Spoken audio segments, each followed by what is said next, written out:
제24장. 너는 악인의 형통함을 부러워하지 말며 그와 함께 있으려고 하지도 말지어다. 그들의 마음은 강포를 품고 그들의 입술은 재앙을 말함이니라. 집은 지혜로 말미암아 건축되고 명철로 말미암아 견고하게 되며 또 방들은 지식으로 말미암아 각종 귀하고 아름다운 보배로 채우게 되느니라. 지혜 있는 자는 강하고 지식 있는 자는 힘을 더하나니 너는 전략으로 싸우라. 승리는 지략이 많음에 있느니라. 지혜는 너무 높아서 미련한 자가 미치지 못할 것이므로 그는 성문에서 입을 열지 못하느니라. 할렐루야. 오늘 교티 제목과 같이 의인의 지혜로운 삶, 의인의 지혜로운 삶.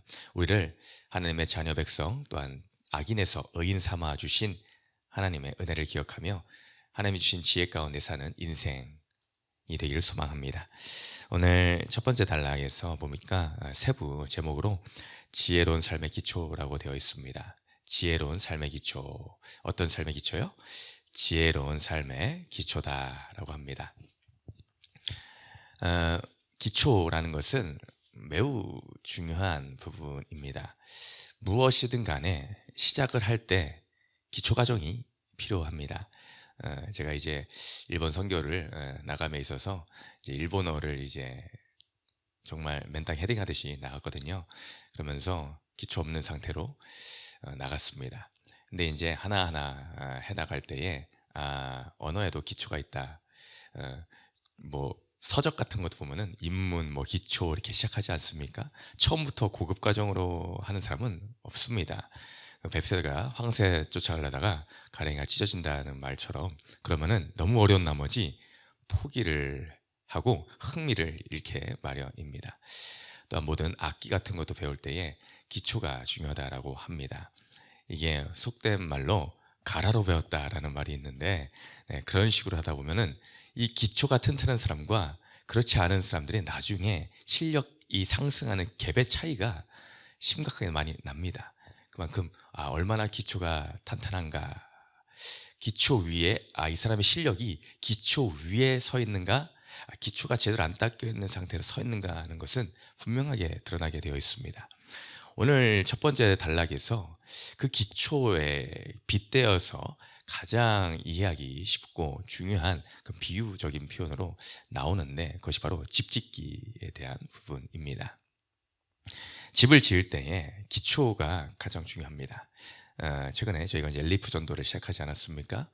엘리프가 처음에 지어질 때 제가 알기로는 기초를 많이 팠다는 소문을 이제 들은 게 있는데 그만큼 중요합니다. 만약에 여러분 생각해 보십시오. 여러분 살고 있는 집이 기초를 얼마 안 팼대.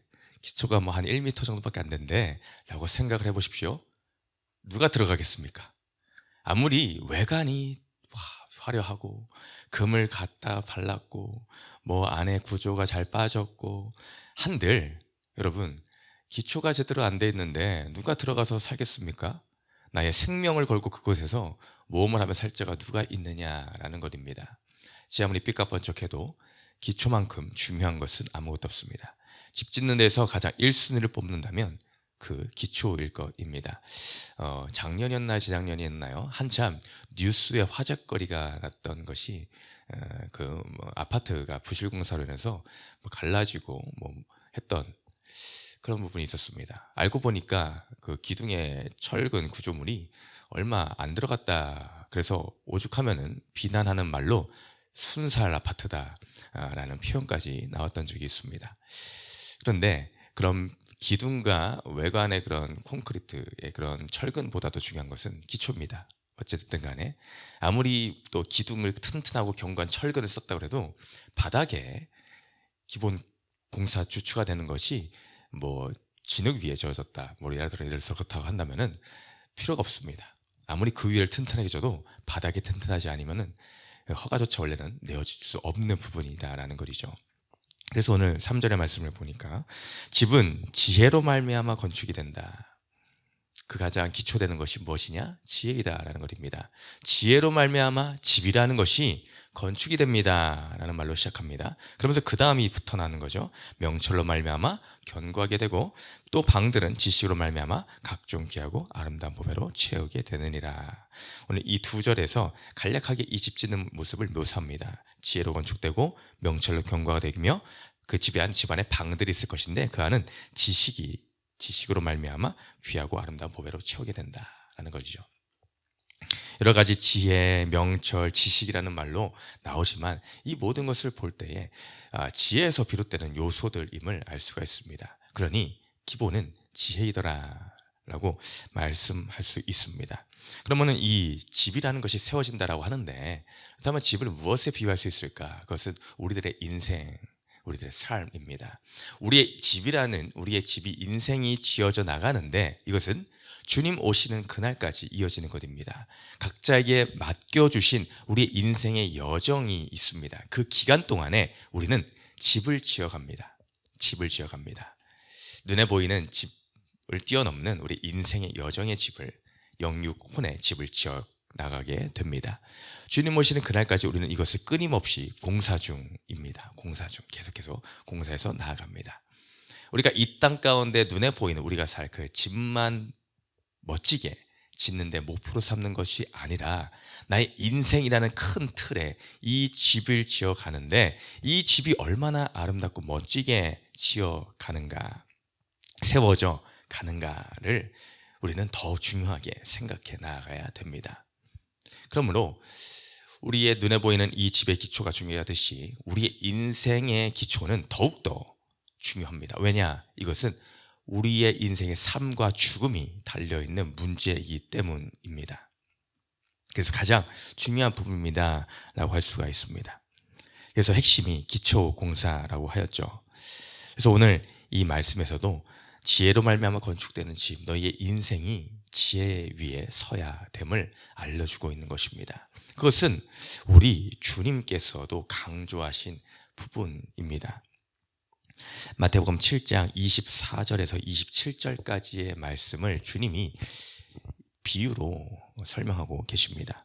그러므로 누구든지 나의 이 말을 듣고 행하는 자는 그 집을 반석 위에 지은 지혜로운 사람 같으리니. 예수님께서 한 지혜로운 사람의 예를 드십니다. 누가 지혜로운 사람인가? 인생을 살아갈 때에 지혜로운 사람이 누구냐? 그 자는 나의 이 말을 듣고 행하는 자. 하는 주님의 말을 듣고 행하는 자는 결국 무엇입니까? 그의 인생이, 우리 인생이 집이 지어간다고 했는데 우리 인생 가운데에 하나님의 말씀을 따라 순종하는 그 삶, 듣고 끝나는 것이 아니라 행하는 삶, 말씀 가운데 행하는 그 자가 반석 위에 집을 짓는 지혜로운 자다 라고 말하고 계십니다. 반석 위에 집을 짓는 지혜로운 자. 그 사람은 그러니 그의 인생이 어떻게 된다라고 말씀하시는가? 25절에 비가 내리고 창수가 나고 바람이 불어 그 집에 부딪히되. 이것은 온갖 인생의 험난한 일들을 말씀해 주시는 거죠. 우리의 인생 가운데 얼마나 많은 일들이 일어납니까? 힘든 일이 얼마나 많이 있습니까? 붙잡고 물어보십시오. 안 힘든 사람이 있나? 다 힘들다고 합니다. 그런데 크리스천, 믿는 자들의 차이는 무엇인가? 이 반석 위에 세운 자들의 차이는 무엇인가? 무너지지 아니하나니 이는 왜 비바람이 올 때 무너지지 않나의 이유가 나옵니다. 이는 주추를 반석 위에 놓은 까닭이요. 단 한 가지입니다. 다른 이유를 말하지 않습니다. 왜냐? 왜 무너지지 않느냐? 주추를 반석 위에 놓은 까닭이다. 반석 위에. 반석 위에 집을 지은 지혜로운 자이기 때문이다. 그래서 무너지지 않는다 라고 말합니다. 그럼 이 반석이 누구십니까? 예수님입니다. 반석은 주님이 오늘 물론 물리적인 눈에 보이는 반석이 일반적으로도 반석 위에 집을 지으면 튼튼한 걸 알잖아요. 그와 마찬가지로 그것도 이야기하지만은 또 비유로 주님은 자신을 가리켜 말씀하시는 것이죠. 반석 위에 나의 위에 집을 세워야 된다. 나의 위에 내 위에 집을 세워야 된다. 그 자는 무너지지 않는다라는 것이죠.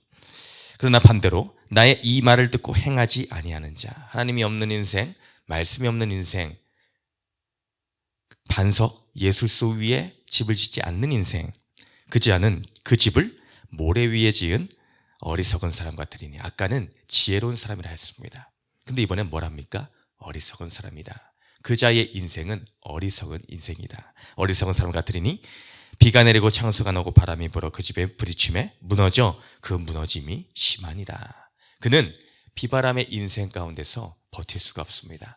결국에는 그 결과는 무너짐에 이를 수밖에 없다. 그것도 그냥 무너지는 것이 아니라 심하게 무너지고 마는 인생, 결국 지옥불의 인생이 될 수밖에 없음을 경고하고 계시다라는 것입니다. 아니, 우리의 인생은 악인의 인생이 아닌 의인의 인생입니다. 그래서 오늘 1절 말씀에 그렇게 시작하는 것이었습니다. 너는 악인의 형통함을 부러워하지 말아라. 아까 이 마태복음 비유에서 이르면 후자의 어리석은 인생, 기초를 모래 위에 지은 인생, 주님 외의 것을 기초로 삼는 인생은 다 모래 위의 인생입니다. 다른 것 대체제가 없습니다. 예수님 이외의 인생은 모래 위의 인생입니다. 그 자는 악인인데 당장에 형통하는 것 같아. 당장에는 집이 삐까뻔쩍하게 외관이 잘 지어진 것 같아. 근데 그 결과가 어떠하냐? 그들은 무너질 수밖에 없다. 그러니 너는 악인의 형통을 부러워하지 말아라 라고 오늘 말씀해주고 계십니다. 우리 인생이 허탄한 것에 부러워하는 인생을 뛰어넘으시기를 바랍니다. 예수 보배의 기초를 세운 인생을 부러워하는 인생. 내 인생을 그렇게 주님이 만들어 가시는구나. 내가 당장에는 조금 얼마 아직 지어진 것 같지가 않아 라고 할지라도 내 인생의 주추가 지금 예수로서 위에 있다면은 우리는 안심하십시오. 하나하나 그 다음에 방을 만들어가고 하는 것은 우리 인생 가운데서 하나하나 만들어갈 주님과의 여정입니다. 주님과의 여정, 그것을 기대하며 우리는 나아가야 될 줄을 믿습니다. 또한 그 말씀에서 오늘 그리스도가 지혜이시며 그 반석 위에 세우는 것이 견고함이다 라는 것을 나타내는 표현이, 우리가 큐티를 보면서 전에 시편 말씀을 본 적이 있습니다. 시편 40편 2절 말씀 가운데 어떤 표현이 있는가? 다윗의 그 험난한 그 인생의 여정 가운데 일지라도 믿음의 신앙을 가지고 했던 그 고백, 40편 2절 말씀에 나를 기가 막힐 웅덩이와 수렁에서 끌어올리시고, 그의 인생이 기가 막힐 웅덩이와 수렁입니다. 비바람과 창수가 나는 인생입니다. 근데 그의 놀라운 고백이 이어집니다. 나를 끌어올리시고, 하나님이 끌어올리신답니다. 끌어올리시고 거기서 끝나는 것이 아닙니다. 끌어올리신 하나님께서는 끌어올리는데 다시 또 웅덩이에 넣으면 무슨 소용이 있습니까? 그렇잖아요. 끌어올리신 하나님께서는 그 다음에 말하기를 내 발을 반석 위에 두사. 오늘도 반석이 나오죠. 내 발을 반석 위에 두사 그리스도 위에 나의 두 발을 두셨다라는 것입니다. 그리스도 위에 나의 두 발을 두셨으니, 반석에 두 발을 두셨으니 이보다 견고하게 설 수 있는 인생이 어디에 있습니까? 그보다 견고할 수는 없습니다. 그러니 또 다음에 고백이 무엇이 나옵니까? 반석에 뒀기 때문에 내 걸음을 견고하게 하셨도다. 나의 걸음은 그리스도와 함께 걸어가는 그 삶이기에 견고하다라는 것입니다. 그리스도 반석을 주추로 삶은 그 인생은 견고할 수밖에 없음을 오늘 다윗도 그것을 깨닫고 그 험난한 상황 가운데서도, 기가 막힌 웅덩이 가운데서도 이 신앙의 고백을 하며 나아간다. 나중에는 새 노래로 하나님을 찬송하게 된다. 그것은 나의 입술에 주셨도다 라고 고백을 하며 나아갑니다. 우리도 이 동일한 고백이 있는 줄 믿습니다.